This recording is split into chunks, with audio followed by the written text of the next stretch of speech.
வளர என் வாழ்த்துக்களும் ஜெபங்களும். இப்பொழுது இந்த வசனத்தை யாராவது ஒருவர் நாட்கள் பொல்லாதவைகளானதால் காலத்தை பிரயோஜனப்படுத்துங்கள், ஆகையால் மதியற்றவர்களாக நீங்கள் இராமல் கர்த்தருடைய சித்தம் இன்னதென்று அறிந்து கொள்ளுங்கள். நாட்கள் பொல்லாதவைகளானதால் காலத்தை பிரயோஜனப்படுத்துங்கள். நமக்கு ஆண்டவர் தந்திருக்கிற காலம் பொல்லாத காலம்.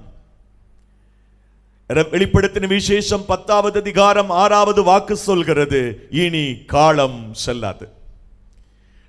நாம் இன்றைக்கு ஜீவனோடு உயிரோடு இருக்கிறோம் என்று சொன்னால் அது ஆண்டவர் நமக்கு பாராட்டி இருக்கிற மிகப்பெரிய கிருபை. சில ஆண்டுகளுக்கு முன்னதாக தொற்றுநோய் வந்தது, கொரோனா தொற்றுநோய்.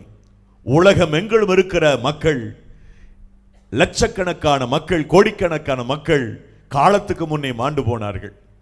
ஏன்? நம்முடைய உறவுகள் அநேகர் இன்று இல்லை நம்மோடு. கொரோனா வந்தபோது அநேகர் மாண்டு போனார்கள், மரித்து போனார்கள். நாம் இன்றைக்கும் ஜீவனோடு இருக்கிறோம். அல்லேலூயா. அவர்களெல்லாம் பாவிகள், ஆகவே எடுத்துக்கொள்ளப்பட்டார்கள். நாம் எல்லாம் சுத்தவான்கள், பரிசுத்தர்கள் என்பதனால் அல்ல. நாம் ஜீவனோடு இருப்பது ஆண்டவருடைய அளவிட முடியாத கிருபை. அல்லேலூயா சொல்லுங்கள். நான் உயிரோடு இருப்பது ஆண்டவருடைய அளவிட முடியாத கிருபை.